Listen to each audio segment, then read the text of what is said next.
Today the federal government's paying me to fix this generator. If we can make it as far as getting this thing running again, we're also going to install this.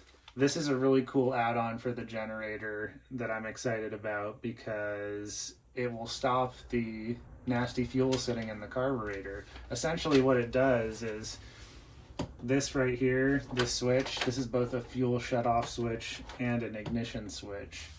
And what this does is this separates those two functions. So this will make the generator shut off with a push button switch, or if you'd like to starve the generator of fuel and basically run the carburetor out of gas so that it doesn't gum up, you can just shut it off here. So if you guys want to see this thing get installed, then skip to this part of the video right here. And of course I will throw a link in the description so that you guys can pick up one of these for yourselves, because if this functions as advertised, this is going to be a game changer for these Honda 2000s. So let's jump into it.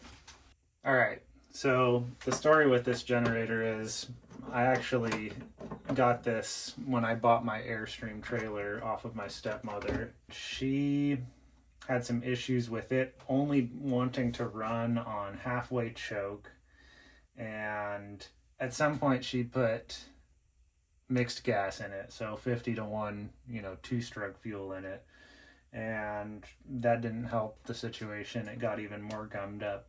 So I believe what we're going to be doing here is we're going to be splitting the case off this thing, taking the carb off, doing a routine carb clean, maybe looking at the fuel pump and the lines going up to the fuel tank here. So yeah, it should be pretty straightforward. We'll figure it out.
Next step is we're going to go into the carburetor.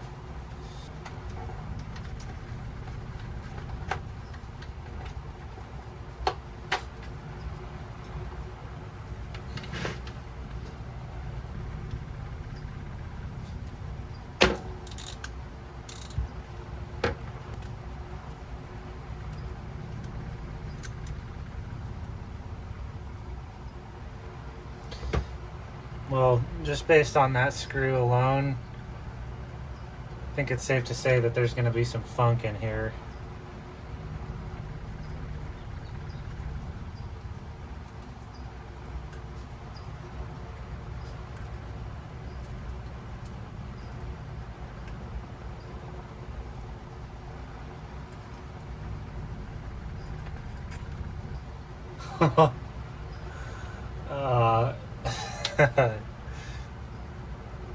Wow.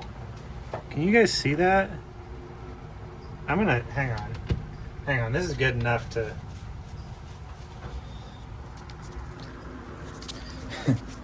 this is good enough to take you guys off the stand here. I've never ever seen a carburetor this bad.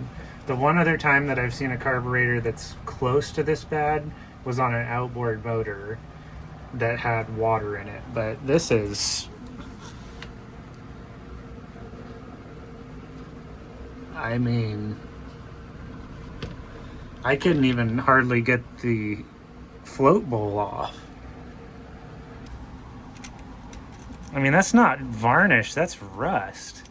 This must have gotten water in it somewhere at some point in time.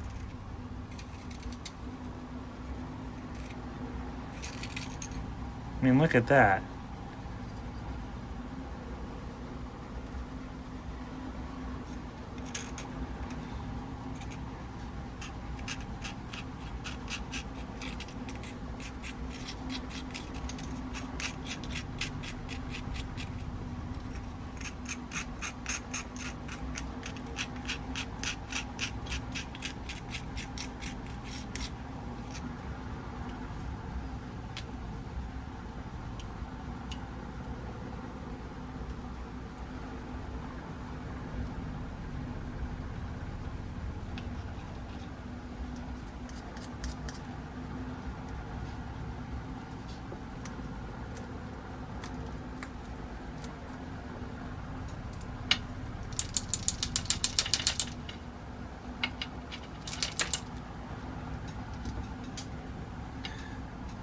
I believe that is the main jet, which is 100% clogged, as you may have expected. This other piece, the emulsion tube, I think you have to stick something in here and press down. I don't know if I'm ever going to be able to get that thing out.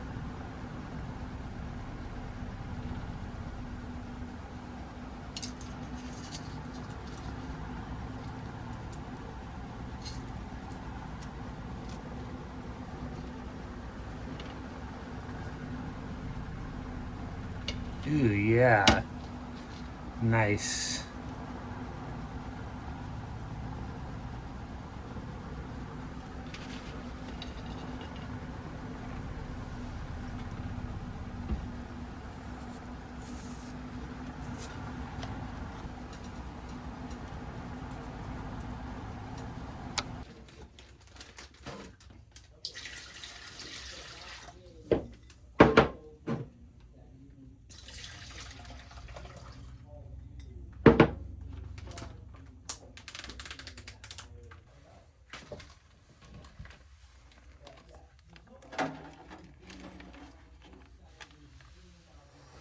All right, you guys ready for the most awful noise in the world? Here we go.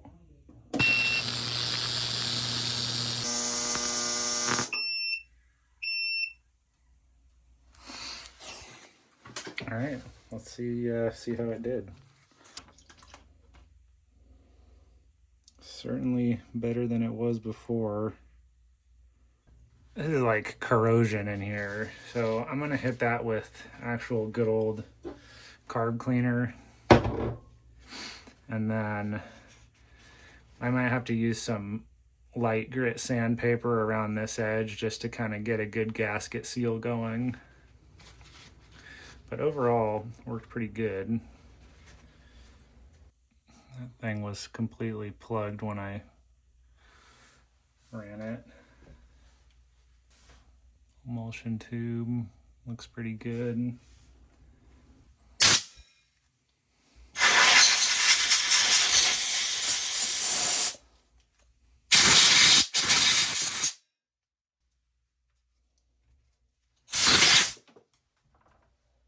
Oops. All right, that's probably good enough, but we'll hit it with carb cleaner too, just for fun.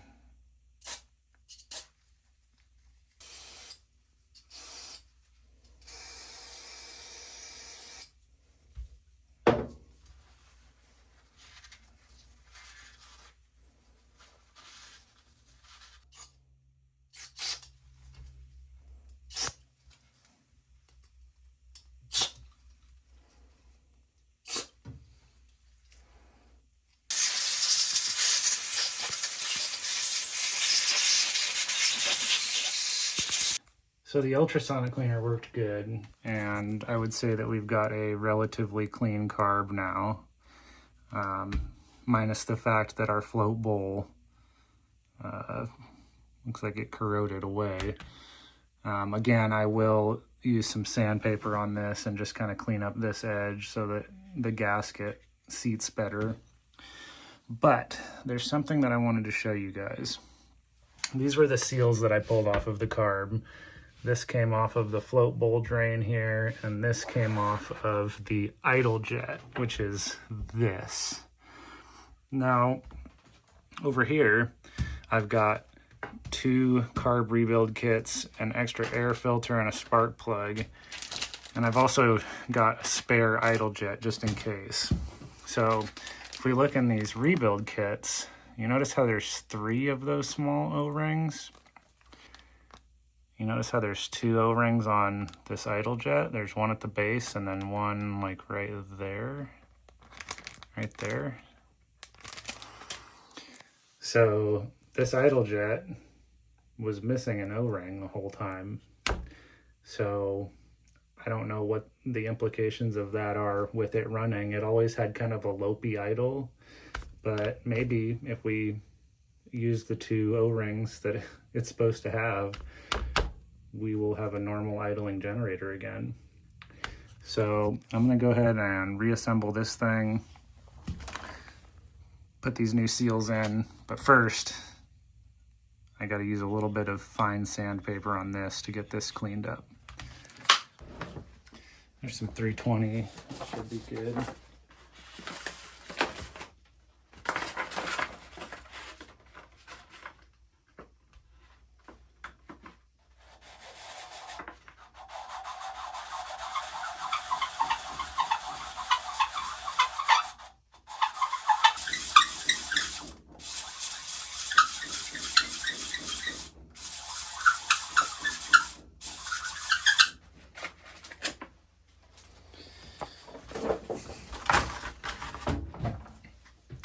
Well, it's not perfect, but it's certainly better.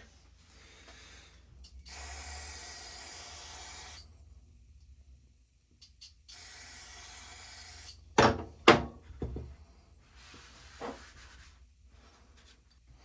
right, let's go ahead and put this thing back together.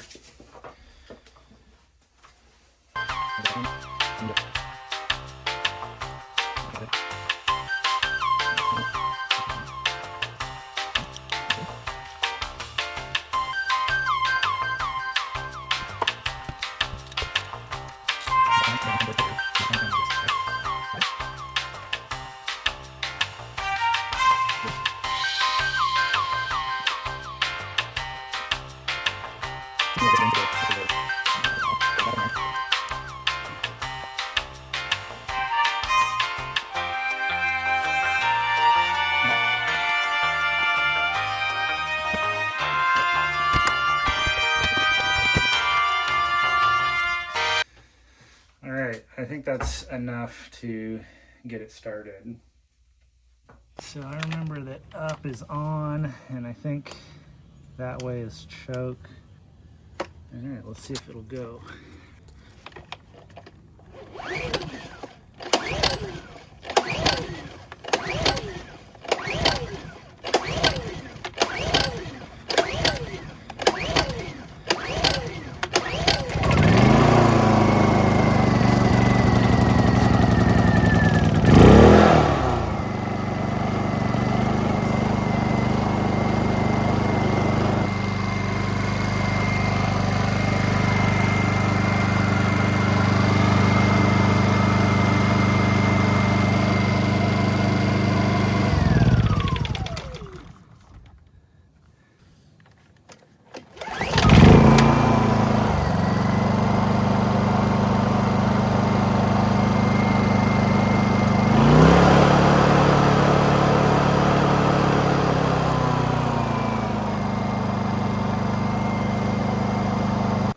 It works, and actually, believe it or not, it runs better than it ran before, and I have a feeling it's because of those 2 O-rings on the idle jet.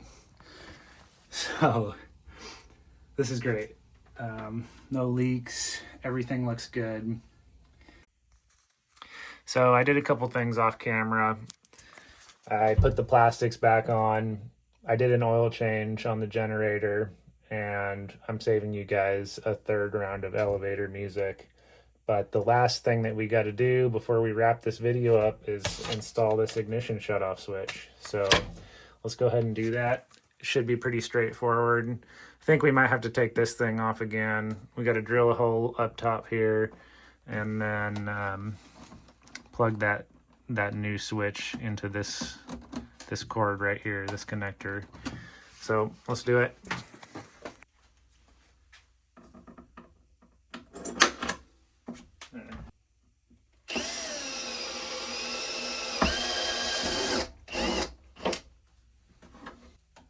This goes in through here.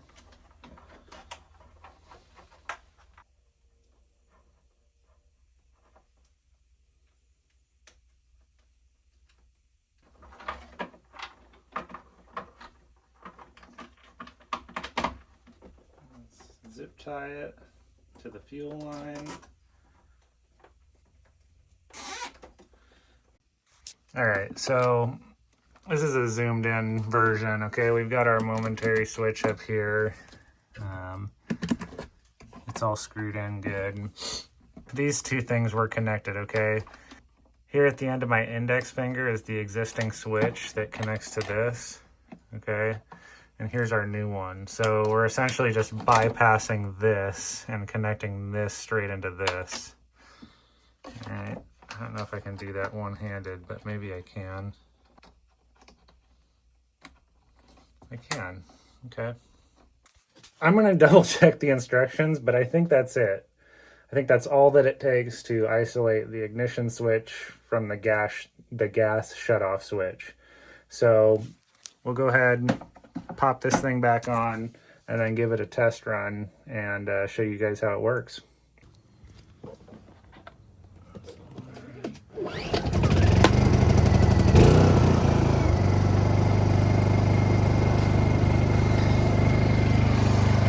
All right, so now the two ways that you can shut it off are either by pushing this button and holding it.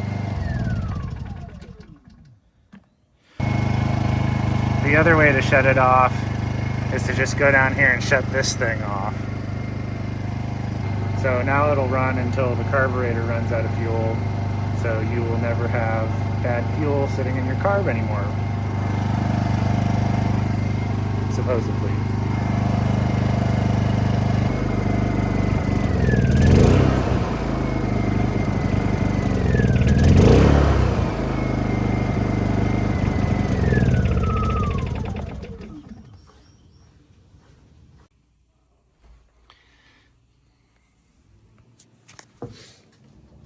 All right, you guys, that wraps it up. Thanks for watching.